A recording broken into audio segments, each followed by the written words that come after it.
அதாவது இந்த அந்நியூர் சிவா மேலே விக்கிரவாண்டி இடைத்தேர்தல் வந்ததுலேருந்தே பல புகார்கள் குமிஞ்சிக்கிட்டு தான் இருக்குது.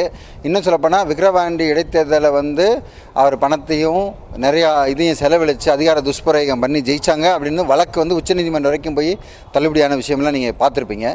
அந்நியூர் சிவா வழக்கு இன்றைக்கி நீதிமன்றத்திலேருந்து தாக்கல் பண்ணப்பட்டிருக்குது. இந்த வழக்கு நீதிமன்றம் உரிய முறையில் விசாரித்து நடவடிக்கை எடுக்கும். இங்கே குறிப்பாக ஒரு விஷயம் சொல்கிறது என்னென்னா, திமுக எப்பெல்லாம் ஆட்சிக்கு வந்தாலும் சரிங்க, அந்த திமுக செய்யக்கூடிய முதல் வேலை என்னென்னா, ஜெம் ஆஃப் த ஆஃபீஸர்னு சொல்லுவாங்க இல்லையா, ஜெம் ஆஃப் த ஆஃபீஸர்ஸ்லாம் ஓரம் கட்டிடுவாங்க. ஜெயிலுக்கு போகக்கூடிய ஆஃபீஸர்ஸ்லாம் இருப்பாங்க, அவங்க மேலே நிறையா வழக்குகள் இருக்கும், இல்லை அவங்க அதிகார துஷ்பிரயோகம் பண்ணியிருப்பாங்க, இல்லை ஊழல் பண்ணியிருப்பாங்க, லஞ்சம் வாங்கியிருப்பாங்க, முறைகேடு பண்ணியிருப்பாங்க. இந்த மாதிரியான ஜெயிலுக்கு போக வேண்டிய ஆஃபீஸர்ஸ் ஒழுங்காக விசாரணை பண்ணால் அந்த ஆஃபீஸ் தான் ஜெயிலுக்கு போயிடுவாங்க. அப்படிப்பட்ட ஆஃபீஸர்ஸ் எல்லாம் தூக்கி முக்கிய போஸ்ட்டில் கொடுத்துருவாங்க, பொறுப்பில் கொடுத்து கட்ட பஞ்சாயத்து மாதிரியே நடத்துவாங்க. அதில் இந்த மாதிரியான விஷயங்கள் அவங்க பண்ணுறதுனால என்ன பண்ணுவாங்கன்னு கேட்டிங்கனாக்க, அந்த ஜெம் ஆஃப் த ஆஃபீஸர்லாம் டம்மி போஸ்ட்டு போயிடணும்னா ஒரு மாதிரியான ஆஃபீஸர்ஸ்லாம் உட்காந்துக்கிறாங்களா, மெயினாக அந்த ஊழல் பண்ணுறதுக்கு, லஞ்சம் முறைகேடு பண்ணுறதுக்கு அவங்களுக்கு ரொம்ப ஈஸியான வழி வகுத்துருது. அதுவும் பர்டிகுலராக இந்த விஷயத்துலாம் பார்த்திங்கன்னா நீதிமன்றம் நிச்சயமாக சொல்கிறேன், அந்நியூர் சிவா வழக்கில் தீவிர விசாரணை எடுக்கும்னு நினைக்கிறேன். ஏன்னு கேட்டிங்கன்னா, இது ஒரு அந்த அந்த வழக்கு முகாந்திரம் என்னென்னா, கன்ஸ்ட்ரக்ஷன் கம்பெனியில் இன்வெஸ்ட்மெண்ட் சட்டவிரோத பண பரிவர்த்தனை நடந்திருக்குங்கிறது தான் இங்கே புகார். அந்த பர்டிகுலர் கன்ஸ்ட்ரக்ஷன் கம்பெனி அந்த எம்எல்ஏவோட மனைவியும் அவங்க குடும்பத்தை சார்ந்தவங்களும் இருக்கிறாங்க அப்படிங்கிறது தான் இந்த புகார். இந்த புகாரில் சிபிஐ விசாரணை வேணும்னு கேட்டிருக்காங்க.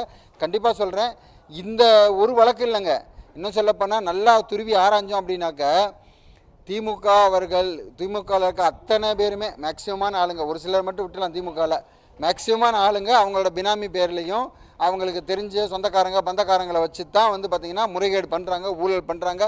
ஊழல் பணத்தில், கொள்ளையடிக்கிற பணத்தில் எல்லா வேலையும் செய்கிறாங்க, மக்களுக்கு வாரி வழங்குறாங்க. ஏங்க, இத்தனை வருஷமாக ஒரு சலுகையும் வழங்காத இந்த அரசு திடீர்னு பார்த்திங்கன்னா எலெக்ஷன் வருதுன்றதுக்காக அடிச்சு தாக்குறாங்க பாருங்கள். அரசாங்க பணம் தானே, நாளைக்கு எவன் வந்தாலும் பார்த்துட்டு கஜானா காலி பண்ணால் பரவாயில்ல. நல்லா புரிஞ்சுக்கோங்க மக்களே, இங்கே இவங்க பண்ணுற ஒவ்வொரு ஊழல், இப்போ அந்நியூர் சிவா பண்ணி இவ்வளோ பணத்தை முறைகேடு பண்ணி 34 கோடி ரூபா வெளிச்சம் போட்டு காமிக்கிற ஒரு வழக்கறிஞர் அப்படின்னா, இது மாதிரி திமுகவில் எத்தனை பேர் என்னென்ன பண்ணியிருப்பாங்கன்றதை நீங்கள் யோசிக்கணும்.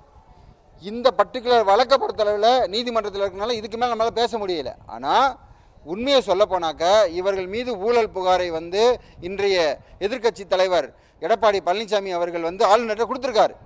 இதை விசாரணை பண்ணணும்னு சொல்லிட்டு பல இது பண்ணுறாங்க. ஒன்றும் இல்லைங்க, எந்த இடத்துல ஒரு ப்ரோக்ராம் அசம்பாதம் இல்லாமல் நடக்குதான்னு சொல்லுங்கள் பார்த்துங்க. அது மத்திய அரசு ப்ரோக்ராமாக இருக்கட்டும், விஜய் நேற்று நடத்தின கரூர் ப்ரோக்ராமாக இருக்கட்டும், எல்லா இடத்துலையும் பாருங்கள் ஒரு அசம்பாதம் நடக்குது. அதுக்கு காரணம் என்னென்னு யோசிச்சிங்களா நீங்கள்? இதுக்கு முன்னாடி எவ்வளவோ ப்ரோக்ராம் பண்ணியிருக்காங்க, எவ்வளவோ விஷயங்கள் நடந்திருக்குது. எங்காவது அடுத்த அரசாங்கத்துக்கும் இந்த திமுக நீங்கள் ஆட்சி கையில் கொடுக்குறனால அவங்ககிட்ட இருக்கக்கூடிய அந்த கொடூரத்துக்கும் வித்தியாசத்தை நீங்கள் பார்த்தீங்கன்னாலே உங்களுக்கு நல்லா தெரியும். திமுக ஆட்சி எப்பெல்லாம் வந்தாலும் சரிங்க, எங்கள் வான் சாகச நிகழ்ச்சி பல பட வீரர்கள் தங்கள் உயிரை பணைய வச்சு மக்களுக்கு அந்த கேளிக்கை, அதாவது அந்த கண்காட்சியை நடத்தி மக்களுக்கு மனது குளிரணும் பண்ணுறாங்க. அவங்க உயிரை பணைய வச்சு தான் வெல்ட்டி அடிச்சிட்டு இருக்காங்க அந்த இடத்துல.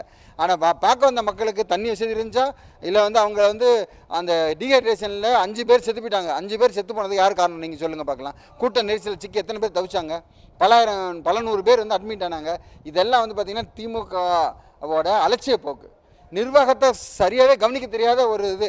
முன்னாடி இருந்த தலைவர்கள்லாம் குறை சொல்லக்கூடாது. அவங்க அப்பா இருந்தார், திமுக தலைவர் கருணாநிதி இருக்கும்போது ஓரளவுக்கு பரவாயில்லாமல் இருந்துச்சு.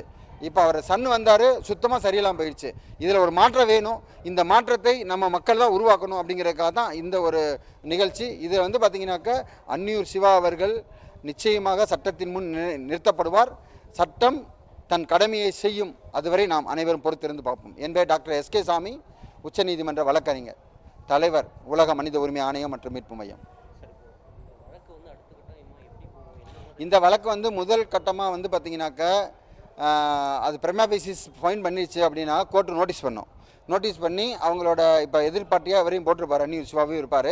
அதே மாதிரி இன்வெஸ்டிகேஷன் ஏஜென்சியும் சிபிஐ கேட்டதுனால சிபிஐயும் இன்வெஸ்டிகேஷன் ஏஜென்சியாக இருக்கும். அவங்கள்ட்ட அறிக்கை கேட்பாங்க ஃபஸ்ட்டு, இந்த மாதிரி முறைகேடு நடந்திருக்குன்னா அது சம்மந்தமான டாக்குமெண்ட்டை சப்மிட் பண்ணுங்கள் கோர்ட்டில் அப்படின்னு சொல்லிட்டு. கோர்ட்டு குறிப்பிட்ட டைம் கொடுத்து அந்த வழக்கில் பிரதிவாதிகிட்ட இருந்தும் அந்த பர்டிகுலராக இந்த வழக்கில் இந்த முறைகேடு நடந்த அந்த நிறுவனம் அவர் குற்றம் சாட்டியிருக்கார் இல்லையா, அந்த கன்ஸ்ட்ரக்ஷன் கம்பெனி, அந்த கட்டுமான நிறுவனத்தில் எப்படி பணம் ட்ரான்ஸ்ஃபர் ஆகிருக்கு என்னன்ற டீட்டெயிலை தாக்கல் பண்ணுங்கன்னு சொல்லிட்டு இன்வெஸ்டிகேஷன் ஏஜென்சி கொடுப்பாங்க. அதில் முகாந்திரம் இருக்க பட்சத்தில் இதில் வழக்கு பதிவு செய்து அரசாங்க பணத்தை முறைகேடு பண்ணதுனால வழக்கு பதிவு செய்து விசாரிக்க சொல்லி நிச்சயமாக அறிவுறுத்தப்படுவார்கள்.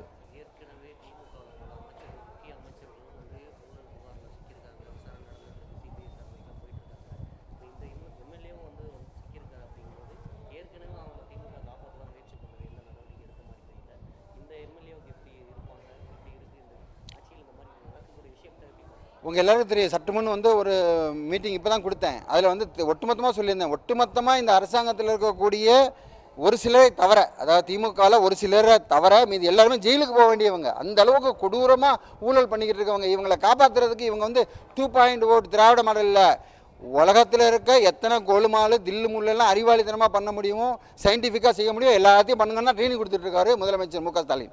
அதனால் இந்த மக்கள் தெரிஞ்சுக்கிறணும், இவர்கள் வந்து எந்த அளவுக்கு வந்து ஊழல் பண்ணாலும் சரி, இன்றைக்கி நீதித்துறை வந்து எவ்வளவு தான் சின்சியராக செயல்பட்டாலும் சரி, நம்ம நீதித்துறை கட்டமைப்பு எப்படி இருக்குன்னா, 1000 குற்றவாளி தப்பிச்சு போனாலும் பரவாயில்லைங்க, ஒரு நிர்வாகியோட தண்டிக்கப்படக்கூடாதுங்க. அந்த 1000 குற்றவாளி தப்பிக்க போகிறாங்கல்ல, அந்த 1000 குற்றவாளிகளும் திமுக சேர்ந்தவங்களாக இருக்காங்க. என்ன பண்ண முடியும் சொல்லுங்கள் நீங்களும்? அதனால் அவங்க தப்பிச்சுக்கிட்டே இருக்காங்க. நாம் வந்து இப்போது ஜனங்கள், ஜனநாயகம், உங்கள்கிட்ட தான் அதிகாரம் இருக்குது, மக்கள் செல்வாக்கு இருக்குது. அதனால் இந்த சரியான இந்த ஊழல்லாம் அகற்றணும் அப்படின்னா நீங்கள் தான் ஒரு முடிவெடுத்து வர தேர்தலில் ஆதரிக்கணும் அப்படிங்கிறத நாங்கள் தெரிவிச்சுக்கிறோம். சூப்பர்.